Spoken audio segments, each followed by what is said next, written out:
Porphyria's Lover by Robert Browning.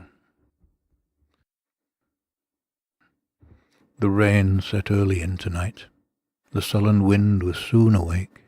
It tore the elm tops down for spite, and did its worst to vex the lake. I listened with heart fit to break, when in glided Porphyria. Straight she shut the cold out and the storm, and knelt and made the cheerless grate blaze up and all the cottage warm. Which done, she rose, and from her form withdrew the dripping cloak and shawl, and laid her soiled gloves by, untied her hat, and let the damp hair fall. And at last she sat down by my side and called me.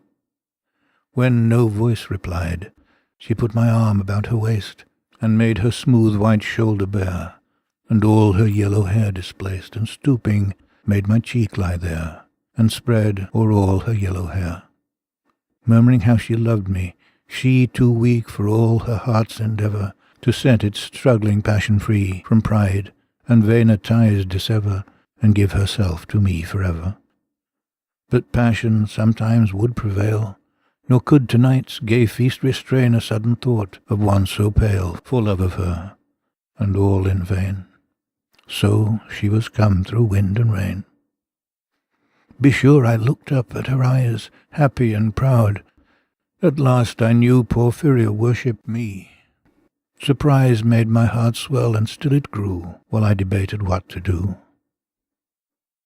That moment she was mine, fair, perfectly pure and good. I found a thing to do, and all her hair in one long yellow string I wound, 3 times her little throat around, and strangled her. No pain felt she, I am quite sure she felt no pain. As a shut bud that holds a bee, I wearily oped her lids. Again laughed the blue eyes without a stain. And I untightened next the tress about her neck.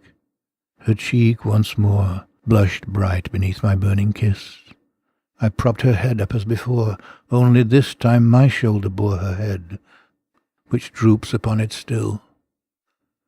The smiling, rosy little head, so glad it has its utmost will, and all it scorned at once is fled, and I, its love, am gained instead. Porphyria's love, she guessed not how her darling one wish would be heard, and thus we sit together now, and all night long we have not stirred. And yet God has not said a word.